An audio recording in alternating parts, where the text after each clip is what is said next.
Chers amis, Shalom, Uvracha, Beshavua Tov, Bezrat Hashem, Barach Vitale Shmola, dans ce dimanche 3 du mois de septembre et déjà le Yud Zayin du mois de Elul. Nous étudierons le Seder de Rosh Hashanah selon la tradition séfarade. Shiur acheté aujourd'hui par Kevin Abraham Pariente, Bezrat Hashem, pour la Refoua Shlema rapide de son papa Shimon Ben Allegria, à qui on souhaite Bezrat Hashem, Lev Taor Berali Elohim Veruach Nachon Hadesh Bikirbi, un prompt rétablissement, une Refoua Shlema Bachlama Meira avec de bons résultats à ses examens médicaux, Bezrat Hashem Itbarach, Yeshuot Venechamot par le mérite de cette étude, à lui ainsi qu'à tous les malades d'Israël, à qui on souhaite Bezrat Hashem, Achlama Meira Ubri Utetana. On commence tout de suite notre shiur en pensant bien sûr à tous les malades d'Israël, les Nishmat Kol Mete Israël, une grande atzlacha pour chacun de vous, une très bonne année qui arrive de Géoula pour chacun de vous, Pratit Veklalit. Et on commence avec ce Seder de Rosh Hashanah, qui, d'une certaine façon, c'est pas un cours waouh, il n'y aura pas de Hidushi, mais beaucoup de gens me disent, Rav Tutu, faites-nous un cours sur le Seder, parce que on ne sait pas vraiment, on ne connaît pas vraiment, on a fait Tchouva depuis pas très longtemps. Mais la reine, ce shiur, Bezrat Hashem, ceci étant, figure dans la halakha, une tradition juive, puisque vous savez que tous les pensées, paroles et actions de Rosh Hashanah, comme on l'a expliqué à maintes reprises, auront une influence sur toute l'année. À un tel point que la Gemara nous dit qu'on évitera de dormir à Rosh Hashanah, ça veut dire qu'on ne dort pas, mais ça veut dire qu'on se lèvera avant le lever du soleil, car le fait de dormir endort le mazal, le fait d'être debout réveille le mazal, et la meilleure façon d'être au-dessus de la nature, c'est de dire au soleil, nous, quand tu te lèves, t'es un peu long.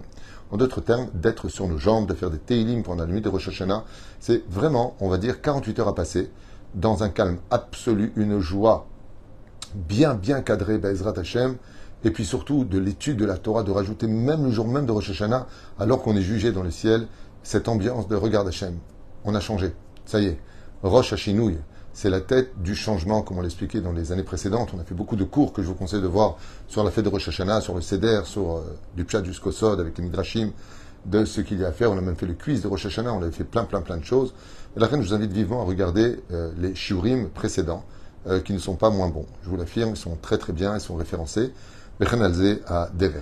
Et donc, pour pouvoir donner un peu plus de vie à Rosh Hashanah, eh bien, nous avons, après avoir fait le Kiddush, Bezrat Hashem pour ce Shabbat qui arrivera avec Rosh Hashanah, Beito Bismano, puis samedi soir, ce sera le deuxième jour de Rosh Hashanah, un jour qui est dur, un jour qui est plus doux. On avait fait un cours sur les deux Yitzhak qui existent, pourquoi il y a 2 jours, un pour les nations du monde, un pour Israël. On a expliqué beaucoup de choses sur le sujet. Eh bien, les 2 soirs, je rappelle, les 2 soirs, on aura intérêt à faire le Seder. Et pourquoi faire ce Seder est si important? On fait le Kiddush, chez Cheyanu. Samedi soir, on fera l'Avdallah, Baruch Hamavdil Ben Kodesh le Kodesh, pendant le Kiddush, comme c'est marqué dans le Sidour. On fera l'Avdallah sur le nerf et sur le vin, bien sûr. Et puis, ensuite, on fait Netilat Yadayim, Amotzi Lechem Min Haaretz. On a l'habitude de tremper le pain dans un peu de miel ou du sucre. Tradition juive, après du sel, il y en a qui font sans le sel. Et on mange des choses qui sont plutôt douces. Il y en a qui ne mangent pas du poisson, parce que c'est du mot dag, qui veut dire doeg, qui veut dire inquiétude. C'est les initiales de Din Geinam. Il y en a qui ne mangent pas de choses qui sont harif, c'est-à-dire qui sont piquantes, pour avoir une année très douce au palais. Bezrat Hashem, comme les sorts de la pomme que l'on trempe dans le sel, dans le miel, autant pour moi. Et Vechen alze aderer, ça veut dire que vraiment on voit que même au niveau de ce que tu vas manger, tu vas influencer sur l'année qui arrive. Pour te faire comprendre que dans la vie, il faut être conscient des conséquences de nos actions. Voilà ce que nous demande la Torah. Ezeu chacham aroet anolad. Sois intelligent, comprends que ce que tu fais a toujours des conséquences pour plus tard. L'homme est très souvent aveuglé par sa bêtise humaine, alors qu'il ferait mieux de regarder avec intelligence que si tu pars dans le désert avec une gourde d'eau, ne t'étonne pas de crever après 20 km, parce que tu n'as pas pris assez d'eau. Et donc tu risques de t'assécher à 50 degrés et de rendre l'âme. Par contre, si tu as pris la quantité d'eau suffisante pour traverser le désert, alors tu ne périras pas sur la route, car tu as pris ce qu'il fallait avec toi.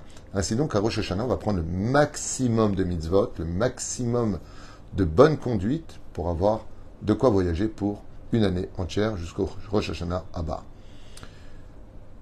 Le plateau, on l'amène, donc après avoir fait, nous les Sfaradim, chacun fait comme il veut. Il y en a qui le font à la fin du Seder, au début du Seder, les Sfaradim, on fait Netilat, après on fait Amotzi Lechem Min Haaretz, et ensuite on amène le plateau sur la table pour pouvoir s'engager d'abord à faire le Seder de Rosh Hashanah, où tout le monde peut tout à fait participer. Alors, il y a plusieurs façons d'apporter le plateau. Il y en a qui vont même mettre du sésame, il y en a qui vont mettre plein de choses, pas important. Il y a la feuille de miel des Tunisiens. Alors là, c'est un plateau qui est énorme. Je crois qu'ils ont 14 ou 15 éléments, je ne me rappelle même plus. J'avais une fois, c'est énorme. Tout ce qu'ils amènent, Yiratson. Et puis, on va rappeler le mérite des tzadikim, Vechen al-Zaderech. Donc, les 2 soirs de Rosh Hashanah, Bezrat Hashem, les aliments, on les ramène pour les 2 soirs. Je rappellerai l'importance d'être Shomer, Shabbat et Shomer Yom Tov, car nous sommes jugés en plus de la gravité d'enfreindre la Torah pendant ces 2 jours-là. Il faudrait être fou dans la salle d'audience où tu es jugé de voler quelqu'un devant le juge. Il faut être fou pour faire ça. C'est pour cela que même si des gens voyagent à Rosh Hashanah, ils annulent le vol. On ne fait aucune avéra pendant Rosh Hashanah si on tient, Bezrat Hashem, à gagner ce procès, et après il ne faudra pas venir pleurer. Ou frère avant Rosh Hashanah, donc il faut se procurer des ingrédients, dattes, haricots blancs, poireaux, betteraves. Alors betterave, il y en a qui le mettent, il y en a qui mettent autre chose, courge, grenade, et puis la pomme, on peut la faire cuite, on peut la faire crue, comme on veut, le miel, la tête de bélier ou la tête de poisson, et si on n'a pas eu les moyens d'acheter une tête de bélier, on peut prendre une tête de poisson, si c'est pas de tête de poisson, on peut prendre une tête d'oignon, une tête. Chine et les roches, vélo des anames. Ceci étant, même un bout de joue de bélier, on n'est pas obligé d'avoir une demi-tête ou une mâchoire de bélier à proprement dit sur la table, mais c'est vrai que c'est bien celui qui peut. Et donc, une fois que ce sera fait, on commencera le Seder et on prendra la date. Donc, on commence Temarim.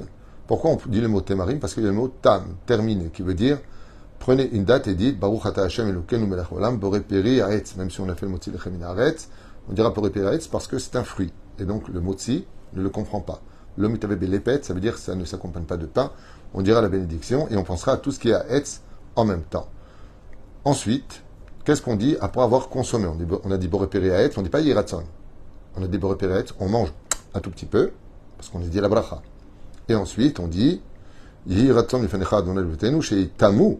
Le mot tamar, sheitamu, oivenu v'sonenu v'chonu v'kshay ra'atenu, qui veut dire Bezrat Hashem puisse être de ta volonté l'Éternel notre Dieu et Dieu de nos pères, qu'il y ait une fin à nos ennemis et ceux qui nous haïssent, ainsi que ceux qui nous veulent du mal. En le disant et en mangeant de cette douceur, eh bien, nous allons provoquer aussi dans le ciel un affaiblissement de nos ennemis. Ensuite, on prend le roubia ou la loubia, ça dépendra de comment on veut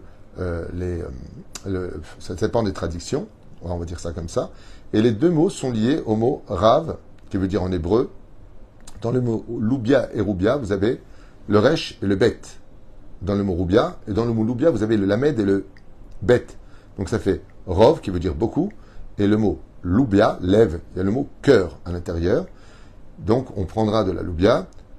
La bénédiction suivante donc sur les légumes n'est pas récitée, on dira c'est-à-dire, sauf si on les a fait avec quelque chose de spécial qui ne se mange pas avec le pain, et on dira comme cela.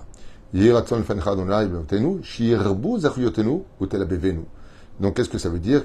Puisse être de ta volonté Hachem, et donc les dieux de nos pères, que nos mérites se multiplient et que tu nous prennes à cœur.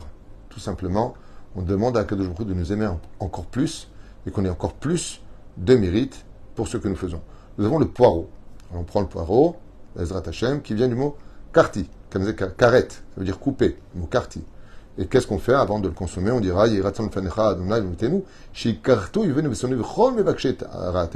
puisse être donc de ta volonté l'Éternel notre Dieu et Dieu de nos pères, que soient abattus nos ennemis, ceux qui nous haïssent et ceux qui nous veulent du mal.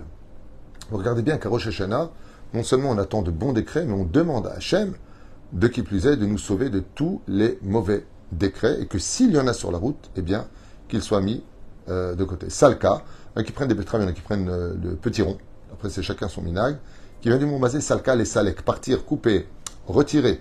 D'accord? Donc on prend ou la betterave ou le petit rond, et on dit puisse être de ta volonté l'Éternel notre Dieu et Dieu de nos pères, que disparaissent nos ennemis, ceux qui nous haïssent et ceux qui nous veulent du mal. Alors si vous me dites, oui, mais je ne comprends pas une chose, on a déjà dit avant ça. Dis oui, il y a ceux que tu connais, et aussi ceux que tu ne connais pas. Il y a ceux qui sont sur terre, et il y a les anges accusateurs dans le ciel. Donc, à chaque fois qu'on répète quelque chose, en réalité, on ne le répète pas. On s'adresse à des degrés différents de gens qui nous haïssent. Vous savez, comme le dit le roi David, il s'inquiétait plus de savoir qui était son ami que son ennemi. Car celui qui était son ennemi, il le savait, mais son ami, tu ne le savais pas. Ainsi donc, le Seder du Rosh Hashanah vient nous apprendre qu'on doit avoir confiance en personne.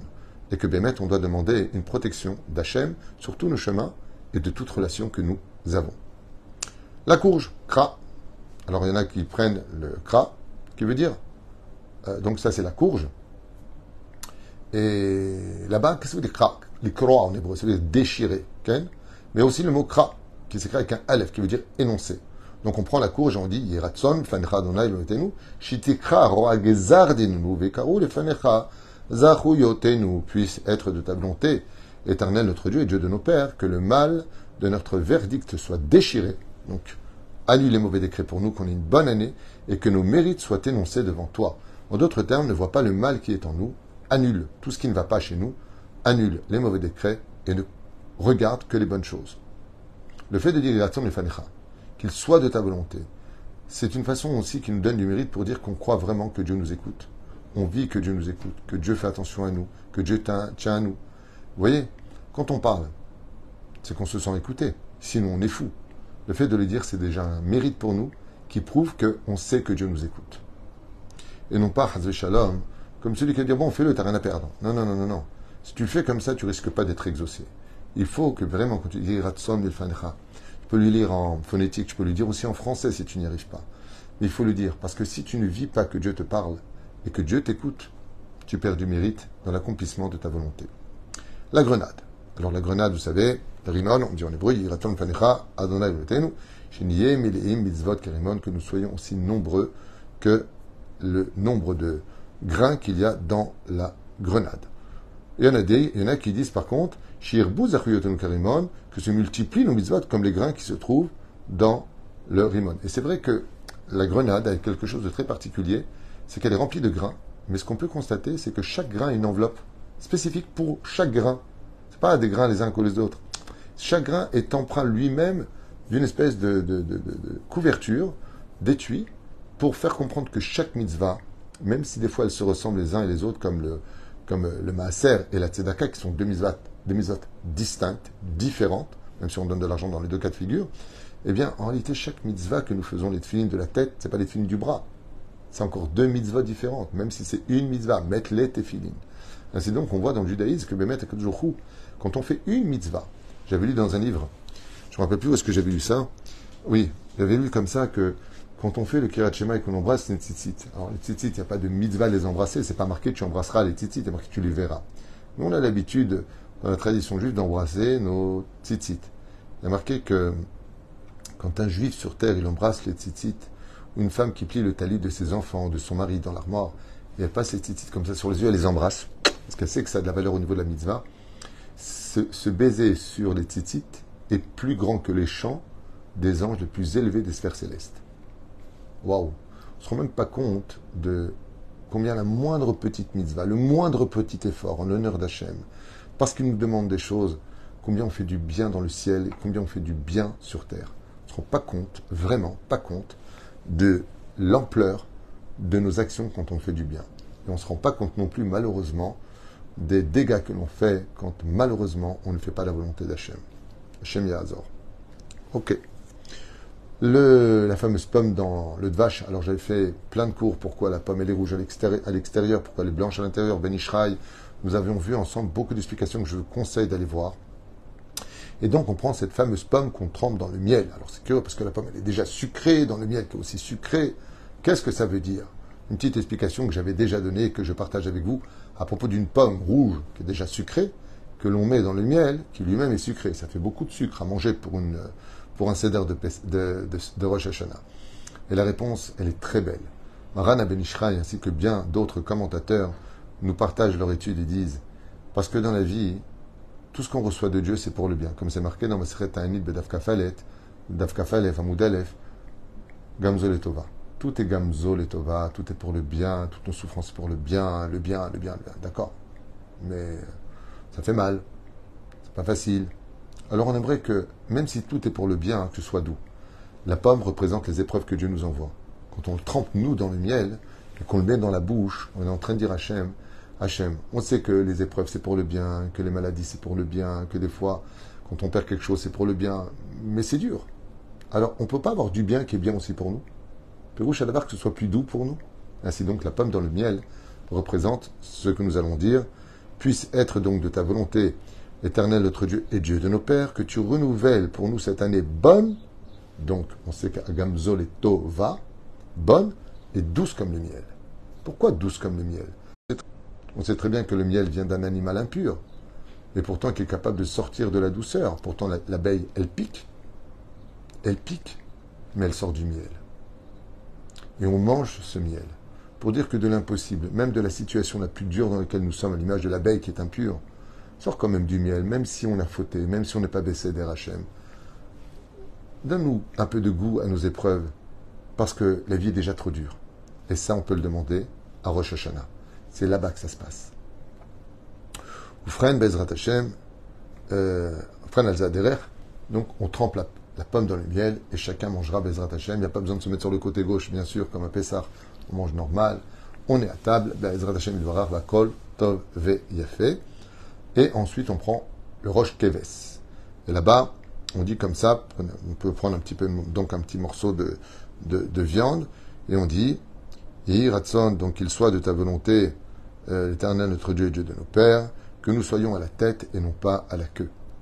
Ça veut dire que, Bezrat Hashem, nous ne soyons pas les derniers dans tout, qu'au contraire, Israël soit celui qui prête de l'argent et pas celui qui en emprunte, que Israël soit celui qui soit exemplaire et qui ne prend pas l'exemple sur les autres, qu'on soit toujours à la tête de chaque chose, du mot Israël, li roche, Bezrat Hashem. Et si vraiment on a le mérite d'avoir de la tête de Kébès, c'est-à-dire tête d'agneau, on rajoutera Vetiskor la noix Kedatoshel ve Elo shel Yitzhak avenu ben Avram avenu alem shalom, et tu rappelleras pour nous Bezrat Hashem, tu te souviendras pour nous de la ligature de notre père Yitzhak, fils de notre père Abraham, que la paix soit sur eux. Et ainsi donc, Bezrat Hashem Itbarach, vous aurez fini le Seder, plus ou moins, après chacun ses traditions, de Rosh Hashanah, dans le calme, dans l'harmonie, dans le sourire, Bezrat Hashem. Et surtout, n'oubliez pas de parole de Chol, on parle de rien d'autre que de Torah Rosh Hashanah. On se souhaite que du bonheur, surtout on ne s'énerve pas de mots en plus, pas de mots en moins. Et il faudra animer cela avec des belles histoires, parler de Chassidout, parler surtout de Rabbi Nachman de Breslev en ce jour, qui est très relié à lui, pour ceux qui ne sont pas Ouman, eh bien de parler Bezrat Hashem, de l'écouter Moharan. Il y a un très très bon livre qui est sorti, qui s'appelle, il est sorti il y a longtemps, Les Ma'ed Birvod Atzmo, le Ma'agal Hashana. C'est un très très bon livre sur les enseignements généraux de Rabbi Nachman de Breslev. Écoutez un peu d'écouter Moharan, c'est faire un midot, c'est faire à l'écouter Tzot, Baruch Hashem, lo chaser, Chaye Moharan, d'étudier un peu, de faire le tikkun aklali pendant Rosh Hashanah. C'est très important de lire 2 fois le livre des Teilim pendant les 2 jours de Rosh Hashanah, c'est-à-dire premier jour un livre, deuxième jour un livre, après on fera Tashlich le deuxième jour, Vechanal Zaderer. En tout cas, de passer une bonne soirée, de chanter en l'honneur d'Hachem. Alors il y a plein de sons, les Did Nefesh, Adon Olam, Vechanal Zaderer, tout ce qui touche à Kadosh Baruch Hu, Hagadelcha, Baruch Hashem, il y a tellement de chants, Shabbechi Yerushalayim, que revienne Jérusalem construite, et puis ensuite on passera aux questions de Rosh Hashanah, tout dans une bonne ambiance. Et voilà que vous pourrez après Bezrat Hashem vous endormir, vous lever après avant le lever du soleil. Et en ce qui concerne la journée, il est recommandé de ne pas dormir avant Chatzot Hayom. Ça veut dire le matin quand vous reviendrez à la synagogue pour ceux qui prient honnêtes comme nous par exemple. Alors on étudie, après on fait le repas. Et après Chatzot, on a le droit éventuellement de faire une sieste. Ça veut dire à peu près 1 heure, un quart, 1 heure et demie, 1 heure. On peut dire aujourd'hui 1 heure, un quart, oui. Vous pouvez faire une petite sieste. Mais celui qui peut résister au sommeil, tant mieux. Mais si c'est pour résister au sommeil d'après-midi, pour dire des ch'touillottes et manger des glibettes toute la journée à déblatérer des bêtises, mieux vaut qu'il dorme. Dans ce cas-là, au moins, il n'aura pas fait de bêtises pendant Rosh Hashanah. Très conseillé de faire Tanit Dibour pour ceux qui peuvent. Ceux qui peuvent pas, au dépend des autres. C'est horrible de faire une fête avec des gens qui ne parlent pas du tout. Mais de l'autre côté, si tu parles, alors prenez un livre d'études, partagez des choses intéressantes, bénissez-vous. Le plus important Rosh Hashanah, c'est de tous se bénir. Bénissez-vous. Parce que non seulement quand tu bénis, tu en es premier bénéficiaire, mais en plus de ça, tout ce que tu vas dire aura des conséquences. Ne l'oublie pas. Ne le sais pas. Vis-le pendant 48 heures où tu devras te tenir vraiment à carreau dans tous les sens du terme, parce que la vie et la mort sont ouverts devant le Créateur du monde, et mieux vaut être inscrit dans le livre de la vie pour voir sa belle descendance, faire tes chouvas sur le chemin de la Torah, des mitzvot, ou Maasim Tovim. Bezrat Hashem. Kippour, oui, c'est bien, c'est très conseillé de faire Tani Dibur aussi à Kippour, mais il faut faire très attention à Rosh Hashanah, c'est pas des jours à prendre à la légère du tout. Lachen, Bezrat Hashem, partagez ce chiour, que les gens soient un petit peu prévenus, même s'il n'y a pas eu de tridouche spécifiquement, mais voilà, au moins vous avez eu le Seder, comme on fait nous le Sfaradim, le Birkat Amazon, Mikol Alev, Bezrat Hashem, comme il le faut dans le Sidour, avec tout ce que vous désirez, une très belle année, beaucoup d'amour, beaucoup d'humour, beaucoup de joie, beaucoup de parnassa, beaucoup de santé surtout, et surtout une grande, grande, grande Géoula. Lama Mera ou Bri ou Tetana pour vous tous. Et ceux qui pensent qu'ils n'ont pas de chance, qui sont à bout, n'oubliez pas un détail. À Rosh Hashanah, le Mazal se renouvelle pour nous tous, tout peut changer, sauf pour ceux qui de toute façon n'y voient pas d'intérêt, malheureusement. Yeshuot venechamot, tfilot yafot venivzgavot be'ezrat Hashem barach, et que Dieu vous bénisse surtout au chemin.